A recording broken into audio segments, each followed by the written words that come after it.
All right, everybody, welcome back to Movie Talks and Chill. We're your hosts. I'm Tony Serrato, I'm Gavin Butts. I'm Patrick Wall. and Merry Christmas, Yep. Merry New Year, Merry Merry Christmas. Christmas. You'll probably notice that Gavin's here but not here. So he decided he was gonna just leave and move away to Australia or something, and Honestly, smart choice. oh, he's No, I back. decided to leave 77-degree weather to come from Florida to come to Virginia at 20 degrees with a 25-mile-an-hour wind. Yeah, that's dumb. I shouldn't do Yeah, that. I turned into a woman as soon as I got off the plane. You turned into Sanka from Cool Runnings. Yes, I'm not I'll say smoking. I'm freezing. I'll say something dirty offline. But Very Christmas of you. Yes. We're not going to actually say it this Yeah, time. very Christmas of you. All right, so this is the Christmas episode. We're all in our ho ho ho spirits. Oh, 100%. And we know what this episode is about. Yeah, I did the thing, so now you two had to do the thing. yeah. And I will let the audience infer what that means. But I did the thing, and I didn't slip my wrist and sit in the bathtub afterwards. So Because you watched a good one. yeah, it's just good because Lacey. Lacey Chabert. Chabert. Yeah, Chabert. she's in it. Oh. I've had a crush on her since Mean Girls, but anyway. All right. Well. Did you catch the Mean Girls reference? I did. Okay. It's wait for my review. Just All right. Just keep your pants on there, son. yeah. I'm more excited to talk about the good movie, with air quotes, movie that he watched than the piece of flaming garbage that I watched. Well, so since everybody knows we headed to watch Patrick's Hallmark Christmas movies, and I am We always wasn't not- Hallmark. yeah.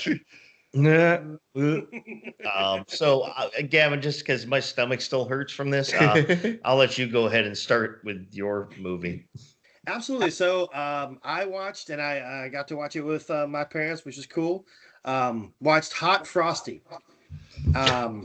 Yes, minus the double entendre there. I swear, I want that damn scarf that they use because I've got a couple of ideas for some Frosties myself. But anyway, so the scene, the movie opens in this kind of small town. The Lacey Chabert is the protagonist or the main character in the film, and she's kind of just going through her life every day like blah. You open to a cold house where she literally takes off a blanket and then puts on a giant coat. That's how cold it is. And the ceiling is leaking. She has a hole in her stairs. So it's a fixer upper in 2025. Nice. It would still be $400,000.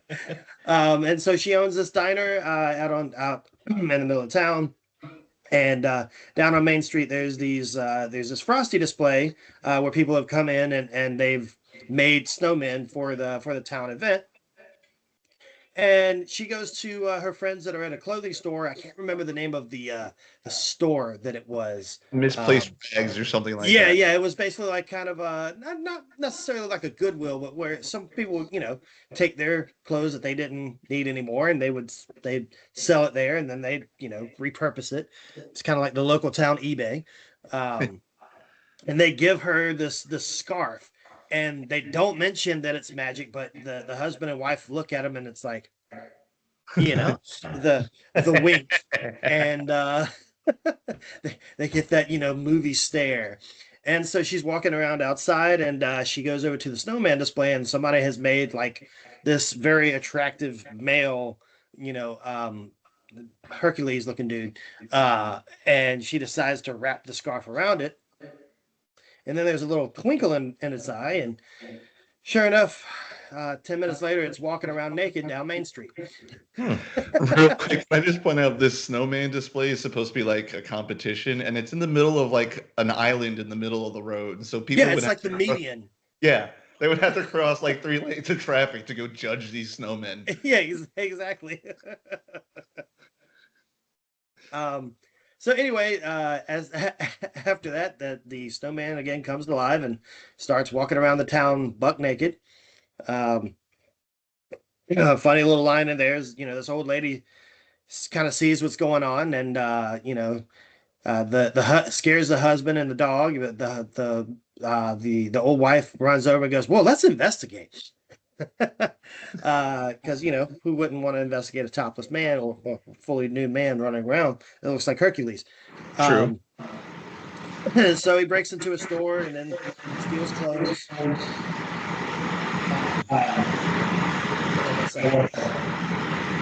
It's my AC. I was like, all right, I get a little feedback there. No, that's fine. And so, yeah, AC, what's that like? We have natural AC here. It's 35 degrees. Why would you do that? So anyway, yeah, he ends up getting some clothes. He finally tracks down Lacey Chabert, and tries to tell her that he's a snowman and that he brought her to life with this scarf. Now, in the meantime, you enter the comic relief of the movie, Mr. Craig Robinson, who is the massively over-the-top town sheriff. Yeah. Well, his deputy is Boyle from Brooklyn Nine-Nine. Yes, yeah. And so he goes over to the clothing store, and they have a glass that's been busted through. That's how the hot snowman got in to get the clothes, and he's apologizing to the owners. He's like, "I took a vow to make sure I kept this town safe. I failed you. I won't fail again." It's just it's so over the top. He's like, "Hey, could you be 90s beat cop?" And so then so antics go around. She ends up taking this is my biggest thing, is like she takes him to the doctor, and the doctor puts a thermometer in his mouth, and it's like, "Oh, he's 34 degrees. That's natural." I thought he was negative 30 degrees. Well, whatever. It was Stop ruining it. It was not 98.6. This is what I'm trying to do. That's fair. And then so like Lacey Chabert looks at the doctor. She goes, "Well, he told me he's a snowman." She's like, "Yeah, that seems legit." What? It's like, I don't want to hear anyone talk about Star Wars ever again with this plot. Hey, snowmen are real. Yeah. I mean, especially, I like the ones in Red One better, But anyway. So yeah, so he's got a real big aversion to heat. So he walks around. Excuse me. He goes around and starts doing stuff for the town. One of the things he's doing is he just goes home and watches TV, and then instantly just learns whatever he watches on TV, which is the wildest thing to me. I'm like, first off, you don't know things because you were a snowman, and the things you don't know you should know. But all of a sudden you woke up speaking English, and then you can figure out how to fix a roof. Come on, man! It worked in short circuit. You don't remember that? He was a computer. Yeah, I know. It doesn't matter. It worked. Hey, he came alive too. Snowman superpowers, man. You got to read that Frosty lore. That Frosty lore. Yeah, when Frosty first came alive, he spoke English right away. He'd say, "Happy birthday." Yep. Touche. So anyway, the storyline is basically him going around and doing good things for the town, trying to basically bring the whole town together. Does a cool winter event for the school. Takes Lacey Chabert out for a date.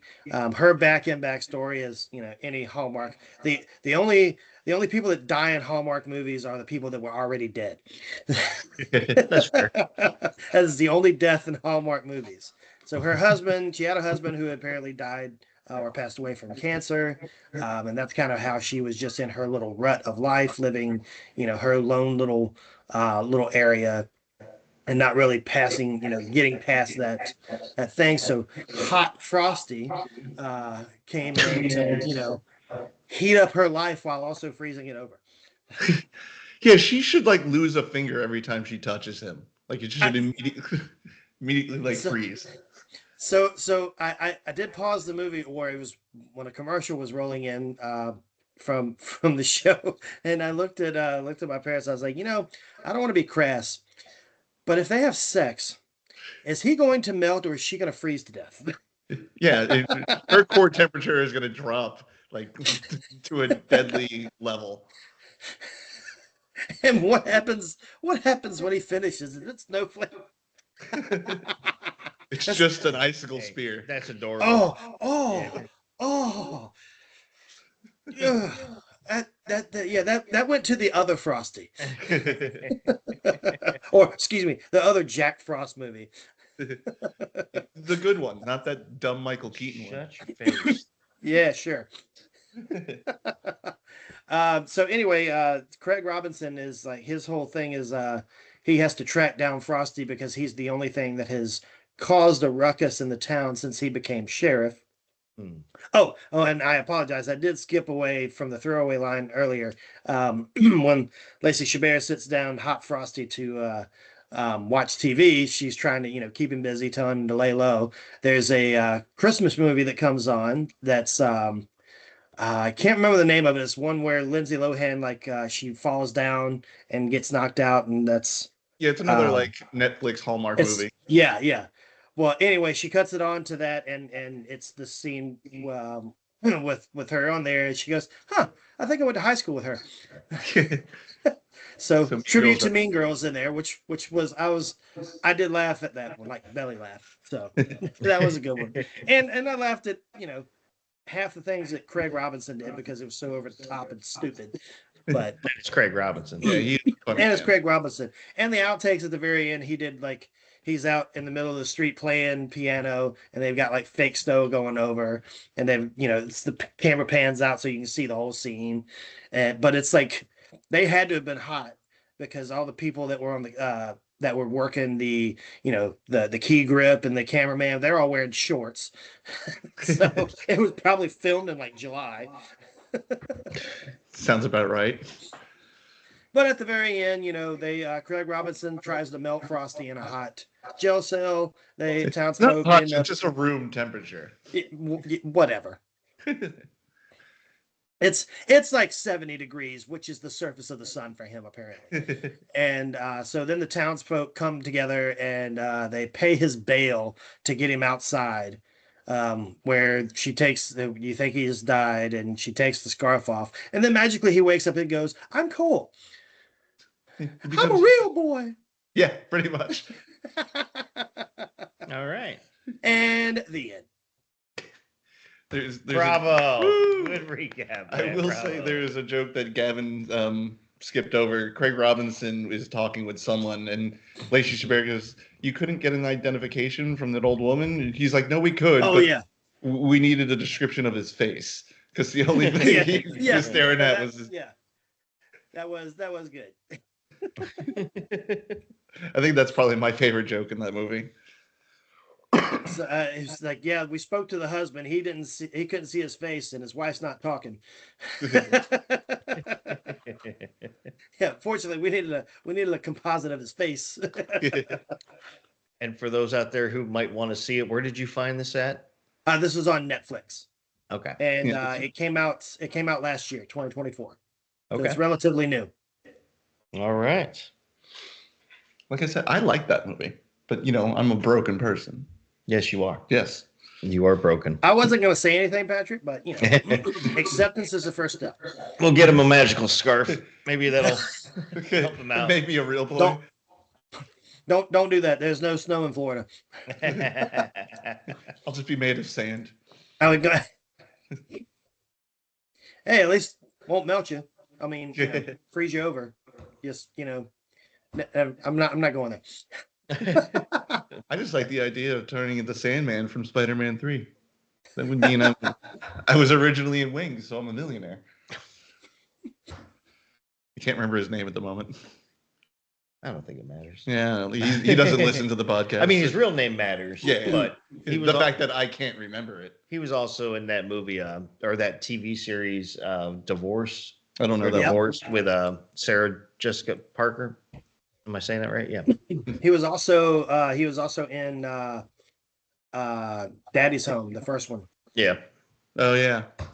Yeah. Yeah. All right, so we got one movie out of the way. Okay. Tony. All right, here we go. If I throw up in my mouth as I explain this, please forgive me. I will try to aim it towards Patrick because he caused this whole thing. So I'm only looking at this real quick because I couldn't remember the girl's name. So the one I watched, Trust me, I had mine pulled up too. I found originally on YouTube, but then it was also said it was available on Tubi. And so YouTube said it was a Hallmark Christmas movie, and it came out to be just like it. But then when I looked it up, it didn't say directly Hallmark, but it was basically the same type of movie. So I can't officially say if it was or not. But neither was Gavin's. But I'm willing to accept these because they are. I'm pretty sure Netflix or whoever made this. I was gonna say, yeah. Netflix has all of the rejects from Hallmark that are tired and burnt out. They come over to Netflix to do the same thing. Okay. Yeah. But the with description the same budget. It does say it is. They're not officially. They don't know if it's officially a Hallmark movie, but it is a very Hallmark-esque movie. So I watched The Festival of Trees. That sounds. Aw. Because I like Christmas trees, so I said at least there's got to be something good coming out of this. So it's got Kate Miner. I don't know if anybody really knows. I'm not that familiar with her. I mean, she looks familiar to me, but I can't picture what else she's been in. So anyway, I will close that out because now, so you know, I watched it. So the Festival of Trees. Okay, moving on. Yes, Kate Miner plays a woman named Jacqueline, who's a designer. Like she does interiors and stuff like that. And it's around Christmas time, obviously. And well, let me first preface this as this doesn't follow the exact same format as most Hallmark, like big corporation person goes to small town to take over the town. Did you watch my movie too? They meet the baker of, the girl or the guy meets a baker in the small town. They fall in love. He decides he's always had a wish for baking, quits his corporate job, moves there. And somehow they live on upstate New York under minimum wage. I don't know. It doesn't follow that format, but it is very similar. There is similarity. So anyway, she's an interior designer and she's trying to get more and more accounts, bigger accounts. And one thing that her town does is they have a festival of trees. So all the interior designers decorate a tree, like however they want to. Like they come up with ideas and stuff, and then whoever wins, it helps boost their careers, or it's like a big thing for them. It's like a big award. It's like the Oscars for interior design. And the so very anyway, prestigious award. Yeah, it's a very prestigious award.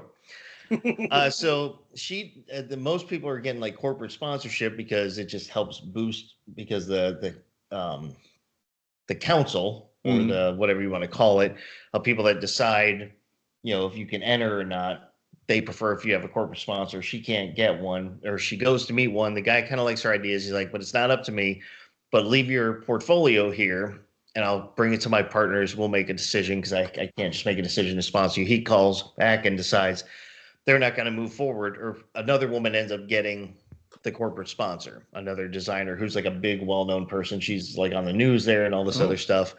So she gets disappointed, and she has her, assistant girl with her. That's her personal assistant. So it's mainly them two in the business. Like I said, it's small business. So when this council for the people who decide if you can enter your design into the contest, they call her up and say, you've been rejected. And they say for plagiarism. And they said, someone else, you have almost the exact same design as somebody else who submitted before you. But if you can come up with a new idea at first by midnight that night, then we'll reconsider you to be allowed in. And she's like, I can't do it by midnight. It's middle of the day. And she's like, well, we'll give you till noon tomorrow. She's like, oh, that's even better. Great. An extra 12 hours. So she's down and out. She's, scrambling to try to figure out what the new design is going to be, because the old one was like a big elegant thing, bringing the elegance back in class into Christmas, and she's helping decorate a tree at a hospital, and she runs into this girl who's there, funny little girl, she starts liking her, but she's a patient there, finds out she has a heart condition, so that's why she's there. And so she ends up visiting with the girl for a bit, and the girl, she's talking to her about all the things she's not going to be able to go home for Christmas. And so she decides that, she starts asking her, what are all the things you like about Christmas? So she tells her all the things, and then she gets this idea, and she's like, we'll do a memory tree, and basically are all the things you remember about Christmas that you loved. And so the girl's telling her, so she decides she's going to talk to all the kids in the hospital with her assistant and make ornaments based on all the information that the kids give them. So each kid's going to have an ornament about all their memories and things they love about Christmas. Okay. Well, that's good that you put that in there, because when you said we're just going to make ornaments based off of what the kids tell us, like the little kid's like, I have a terminal heart disease. What are you going to give them? A heart. Here's a heart. Yeah.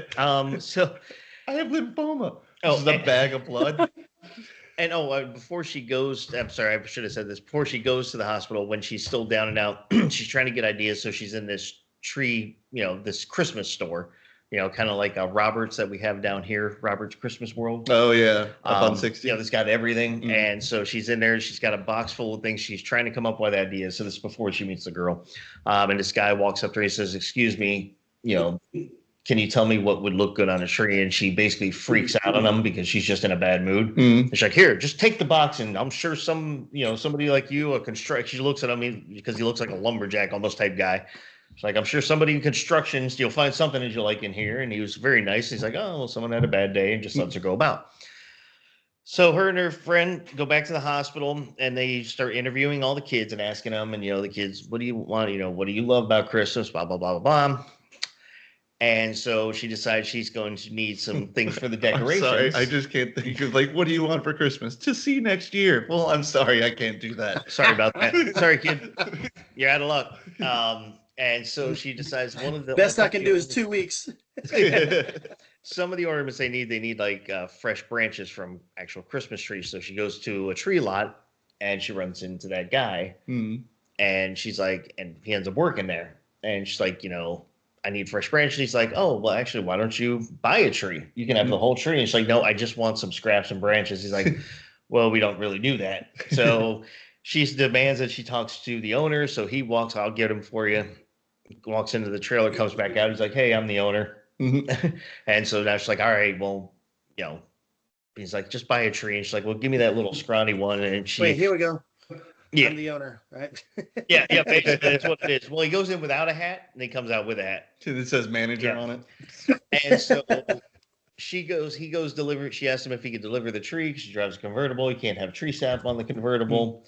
He delivers it. He ends up delivering it himself.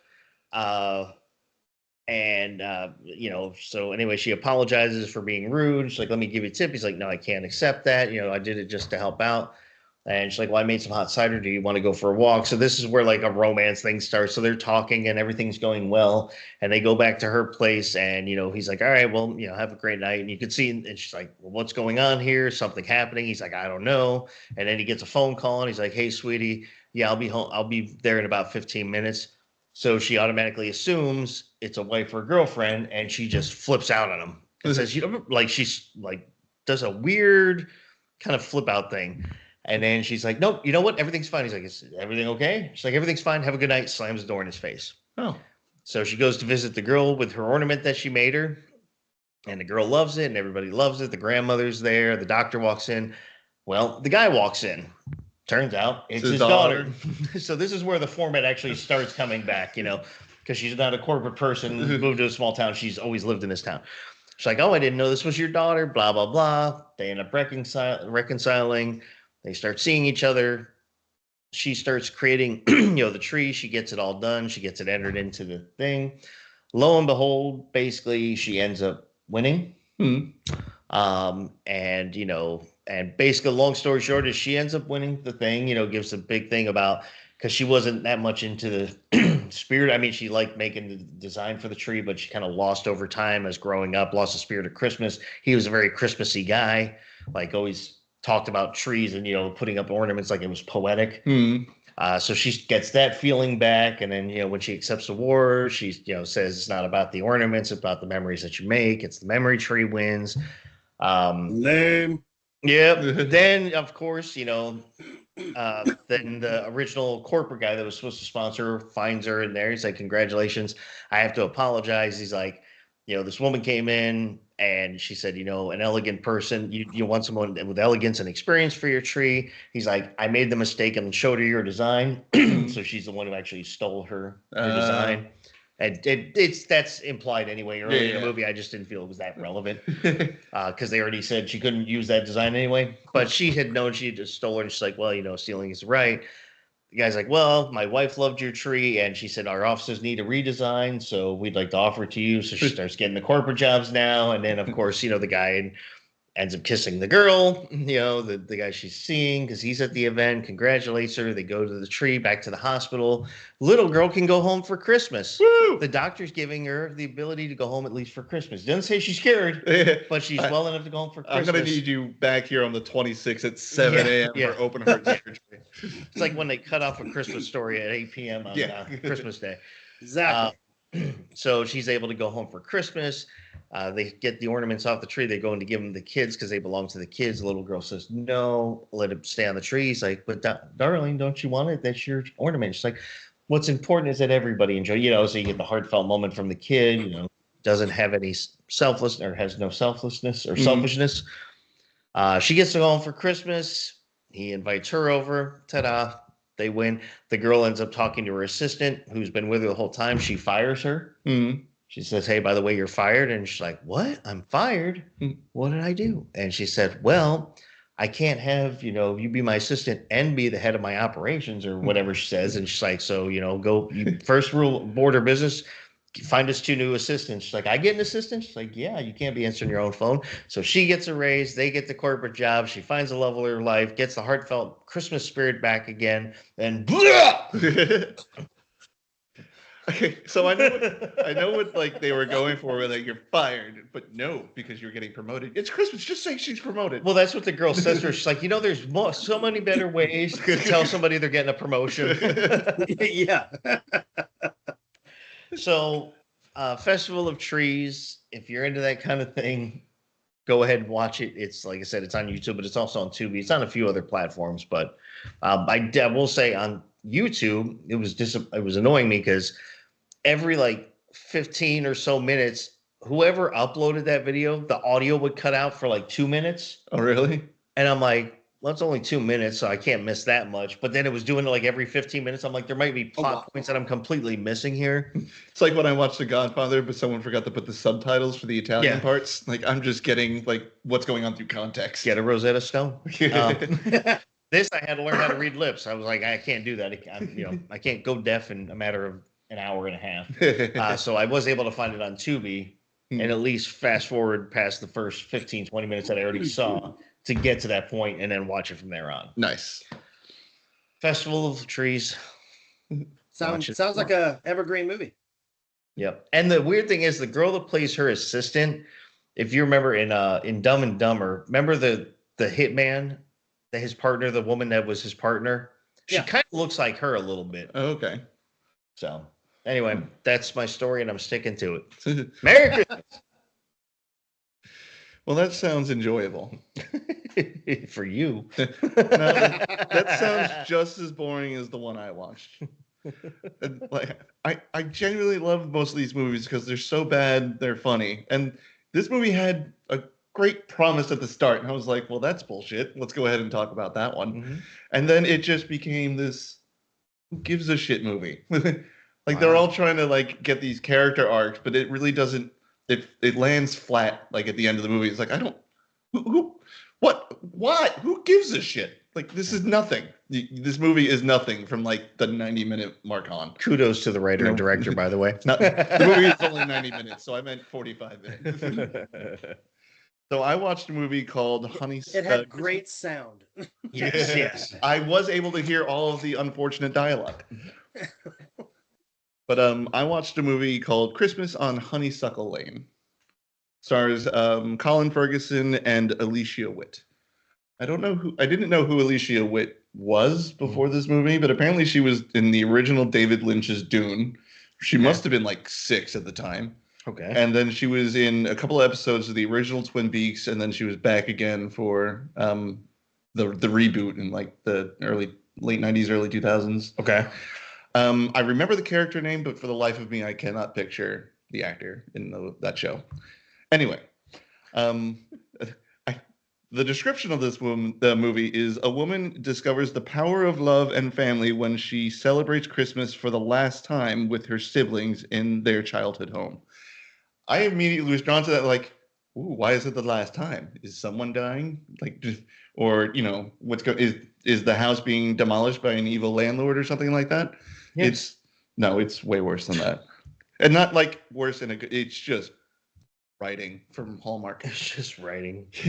So basically, we open up on Alicia Witt. Her name is Emma in the movie. Mhm. She's driving from New York City to her hometown of Oliver Wells. It's just outside of like Richmond. It's a small little town just outside of Richmond. Do you know it, Gavin?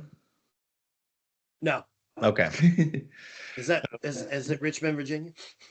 Yes, about an hour outside of Richmond, according to the lore of the movie. But basically, you'd open up with Emma driving to Oliver Wells from New York City, but she says it's about a 6-hour drive, and then it cuts to what looks like a very small airport, but a private jet is landing down. I was like, okay, that's a nice little B-roll, but no, it's her sister arriving, like almost from New York City as well. So the sister took a private jet, and Emma drove. So Emma is now just got promoted to junior partner at it's meant to be this like big, like New York City law firm. Like, you remember in West Wing, when Rob Lowe worked for Gage Whitney, and like everyone's like, yeah, that's like the most powerful law firm. She basically has a junior partner in the same sort of firm. Okay. But the sister, she's about 2 years older than Emma, and her career is she's a novelist. She writes books. But this doesn't make sense because she flew in on a private jet, and according to Emma, she's only written 4 books. I mean, to be fair, they were all bestsellers. Okay. But she's not Stephen King here. Okay.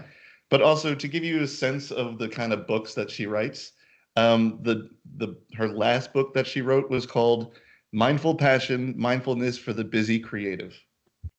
So like how to? Yeah, so that's the kind of It's like a self-help book. Yeah, that's Yes. I was gonna say it sounded like something that should have been at the beginning of Ghostbusters. This is Peter Venkman saying, yeah. It also sounds like a book you would find in an airport like gift shop and be like, well, I'm going to need something to read on this flight to London, and then use it to start a fire in the airport to read a better book. Wow, that's pretty.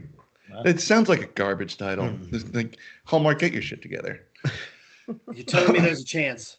Yeah. Yes. And then the sisters are walking in Oliver Wells, and they spot Emma hasn't been there in a few years. Like, apparently, once she graduated law school, she never went back, and so I'm assuming it's around 5 or 6 years, something like that. But she's walking down the main street, and she's like, "Oh, Mrs. Old Woman, can't remember her name, still does her Christmas pop-up store every year." Like, yeah, go take a look. This thing is, I don't know, as wide as Tony's apartment building, like long ways, made completely of particle board and plywood. By the way, my apartment is not made of particle wood and plywood. And then they go, and then you only see a room in this like little shack that's the size of your bathroom, basically. Okay. Now, I understand why they did this, but they really needed to be better at it. So they do a shot of Emma walking into the store, but so they take off the wall of the back left so the camera can like transition from outside to inside, and you get the shot of her walking in, which is perfectly fine. But when you do the reverse shot of you see her like from behind her walking, you're supposed to close that gap because now it looks like you're missing a load-bearing wall on the left side of your store. And people are just walking in and out of it. I was like, I thought the front door was over there. Could anyone just wander in? It's an open format. Yeah. We didn't like a closed-in concept. Yeah, it's an open floor plan, it invites people. Yeah, people help the people. Yes. And I can understand maybe why they did leave it open, because if they put the wall there was no lighting in the shack. Like, it just would have been very dimly lit. Like, if they wanted to put like professional lighting kit in there, it would be in the shot. Okay. But then we meet Colin Ferguson, and he's buying a Christmas wreath, a traditional one. It's got, holly, red, green. And apparently Emma, when she lived in Oliver Wells, she made these wreaths, and it was just like a normal green wreath, but she would put a blue ribbon on it. And she's like, well, why don't you buy one of those? And he's like, It's just not traditional. I like the more traditional colors. And she gets real snooty and is like, well, you just need to update your style. And he's like, did I offend you? Did I steal a parking spot or something from you? She's like, no, I just think you should try something else. He's like, thank you, ma'am, and walks away. Appreciate the feedback. Yep. Our love interest every now and then, everyone. So the sisters get home to what they call Honeysuckle House. So the reason why this is the last Christmas is because mom and dad died but either this year or the year before. This is going to be their last Christmas in this house. The dad owned a local law firm in this small town. You even talked to the partner, who was the co-owner, and he's like, "Yeah, we take care of everything from parking tickets to divorces to all that kind of stuff." I mean, is the population like 1,000? Something like that. It has to be. And I'm going to try very hard. I see where this is going too. Well, I think I see where this is going. Oh yeah. Welcome to the airport. We figured out the plot. Tire Center. So just think of this thing. This probably has a population of about let's make it even number 5,000 people. And the dad and a partner owned a law firm, and they took care of everything. The house that they lived on or in, called Honeysuckle House, 3 stories tall. It sits on about a half acre of land. This thing cost about $15 million. Easy. And this movie came out in 2018. Now, added the recent post-pandemic inflation, we're talking 20. Easy. Yeah, but he didn't buy it in 2018. I mean, he bought it like probably in his 50s or 40s. So he probably got it for like $200K at the time. The low cost thing was so low. Yeah, but then you also he got it for 3 cows and a sheep. Yeah. Yep. But you also got to think property tax, man. Like, I don't know if you're making enough to pay the property tax on that. That part is true. I'm going to see if I can grab a screenshot from my phone from the movie and post it on Instagram. At the end, you get a very big wide shot of this house, and I just want to show, the ridiculousness of this house. I'm sure Hallmark paid like $10,000 a day to shoot in this house because it's very nice, but there's no way on God's green earth a small town lawyer is living in this mansion. It's Hallmark. Yeah. Anything can happen. But so the sisters get to the house and the brother is there and they're all like, what's going on here? I thought we were just going to have a low key. And he's like, no, we're having a giant party like mom and dad used to. They're like, well, you didn't tell us that. We're not ready for that. And he's like, oh, I know. Emma, you look relaxed. Why don't you go put on something a little bit more fancier? I've never heard the term relaxed as an insult until today. I always took that as a compliment. Thank you. I do feel relaxed. And you ever had someone call you you look very healthy? Yeah. No one's ever done that to me. But you don't want them to say that either. Basically means you're fat. Yeah. You look like you've been eating good. Damn right I have. I've just noticed the time and I got to pick this up a little bit because but the brothers throwing this party like their parents would during the Christmas time. I kind of got the impression that he was kind of a dick. Like he's just ordering his sisters around doing whatever he wants to do and not really what the family wants to do. Mm-hmm. Later you figure it out. And it's like, well, I just wanted to feel connected to mom and dad again by doing the same thing. Yeah, I know. But I don't like him very much. But then they realize that they need to sell this $20 million mansion, but they really don't know how to appraise it. So they find out that there's a local Harvard graduate historian who can come in and appraise this manor from the Victorian era. Don't most mortgage companies and stuff, when you're selling realtors, find appraisers? I mean, they would give you a name or number or something. Yeah. But I mean, Oliver Wells, a small town, has an antique shop with a Harvard historian. So why not go hire him? All right, let's go with him. And it's the guy that you met in the shack trying to buy the traditional wreath. Oh, okay. Also, the antique store is just somebody's house, and it's just festooned with grandfather clocks. Like that's the only antique that they can find. There's like 5 of them. I swear to God. And it's not like an antique store. She's just walking through like a dining room. This isn't a store. This is just like an extra house with crap in it. I don't even think he owns that store. You've never lived in a small town, have you? I have not. That's what a lot of them are like. It's most of the shops and stores are people's homes. Okay. You walk past the banister and a dining room table in this antique store. Hey, you got to sit down somewhere. And it doesn't look like an antique banister or an antique table. It's just. All right, let's move on. Sorry, I didn't mean to argue that with you. But okay, so he agrees to come over and appraise the house, and the only thing he really appraises is this old. This one actually does look. It's like solid oak, like old desk that his mom or her mom used to have. And he's like, "Oh, this thing is beautiful. Did she ever show you the hidden compartment?" She's like, "Hidden compartment." He just puts the little latch and little compartment flops open with a stack of letters. So she starts reading it, and apparently it was love letters to her mom from someone that wasn't her husband. So there is like a little bit of a subplot that once again falls flat when you get the realization about them trying to figure out who this RJ was, the person writing the letters to the mom. So that subplot basically goes, they go to the local librarian because she's lived there all of her life, and she knows the name RJ is a nom de plume or a pen name from someone who used to live there and moved back to Ireland, so it was just whatever. And then they talk to another super wealthy woman in this small town, and she's like, "Oh yeah, that was my husband." They're like, "What? Yeah, your mom and him broke up. She introduced me to him, so we got married, and then your mom met your dad, and they got married." So I was like, Simple all as right. that. I spent 90 minutes trying to learn, like, oh, a relationship didn't work out. That's cool.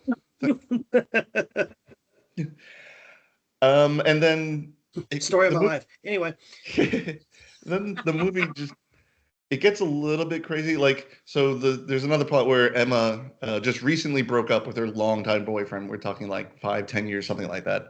And she's not answering his calls, and she finally does, and he's like, "I'm not giving up on you, Emma. I'm gonna prove to you that I love you." So he just randomly shows up at her family's Christmas that he was not invited to, but he knows all the family, so he's hanging out with the kids and the sister and the brother and all that. And to prove that he loves her, before they go to the grand Christmas ball, he gets down on one knee and proposes. And she doesn't say yes. He's like, "Take your time if you need to think about it." She's like, I do need to think about it. And before anything else happens, he just grabs her hand and puts the ring on. He basically is like, "Well, I've thought about it, and you're going to say yes."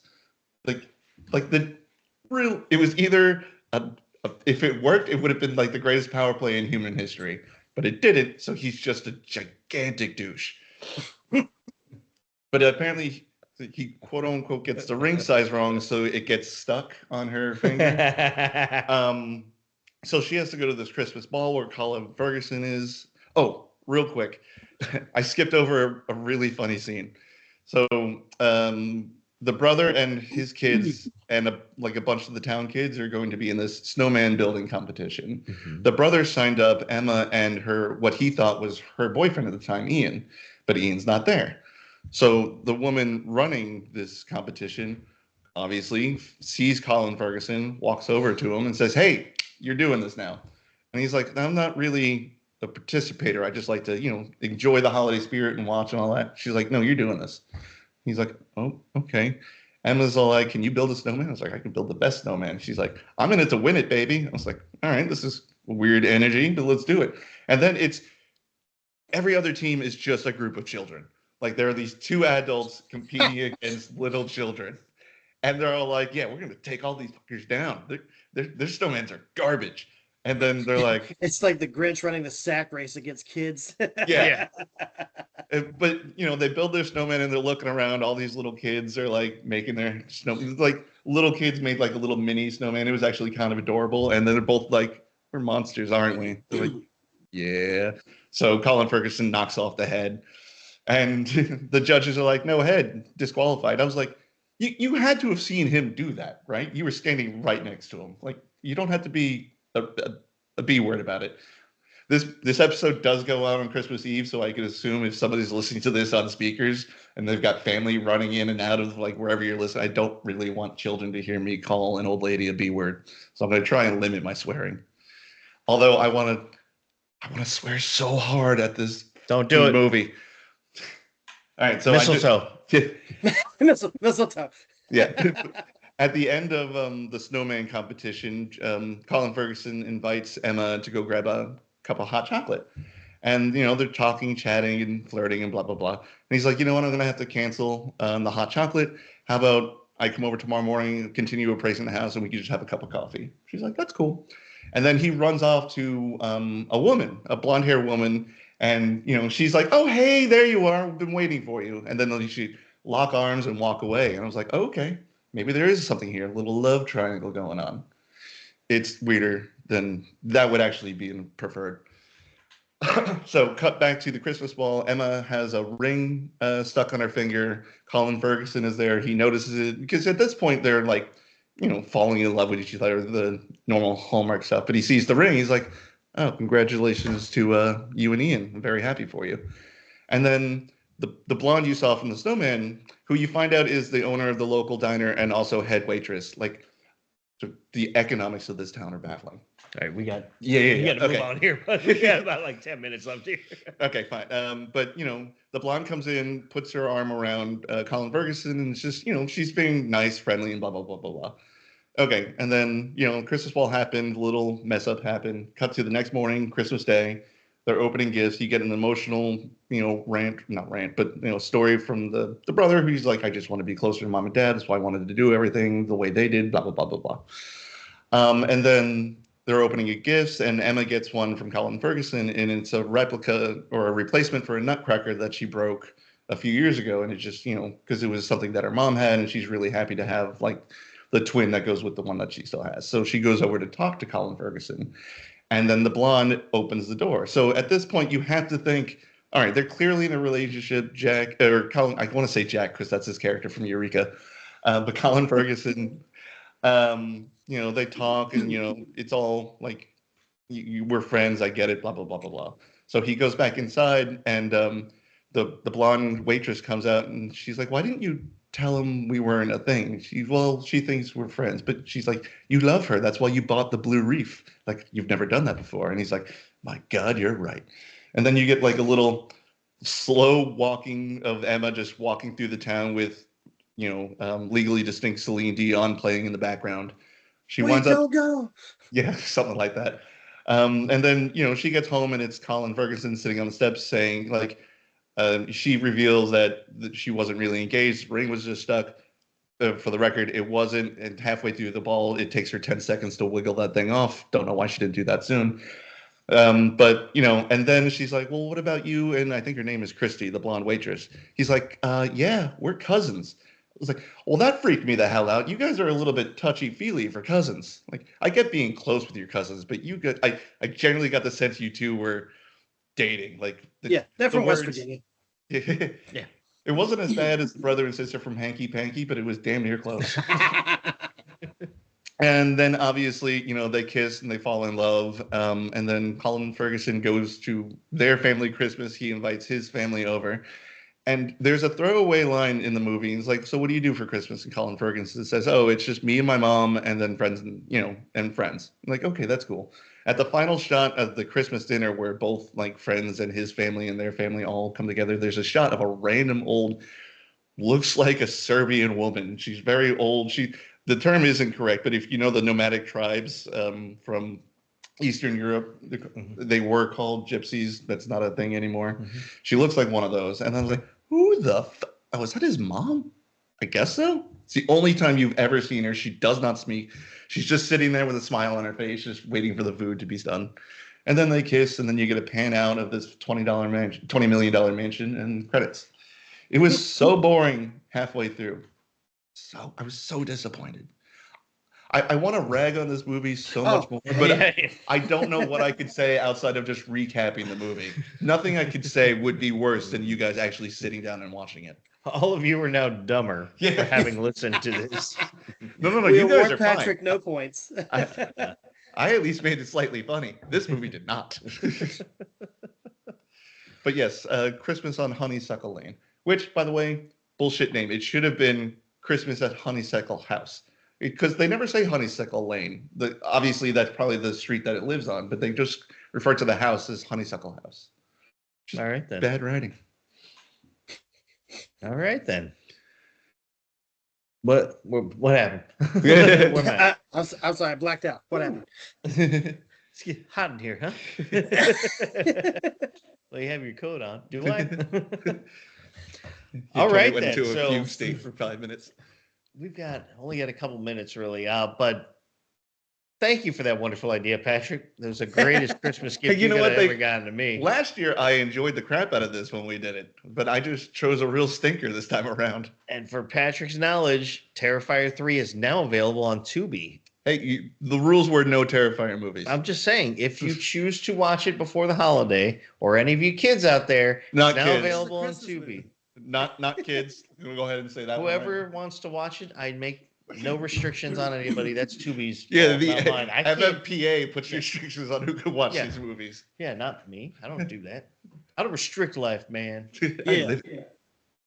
Oh man, but yeah. So that was our Hallmark episode for wonderful Christmas time. I'm looking for round 3 next year.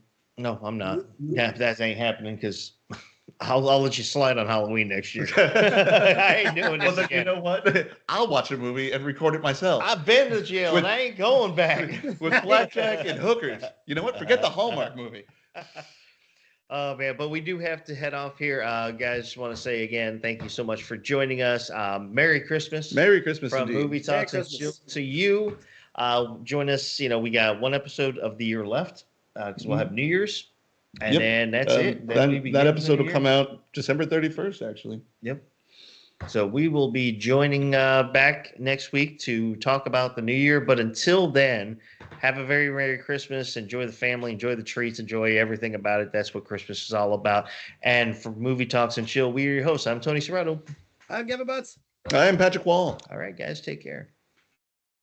Gavin, you have to stop recording. Yeah, where does that come up from? Dude, I'm not in Virginia. I cannot see your computer screen. And have a nice close up of Gavin's face for a little bit.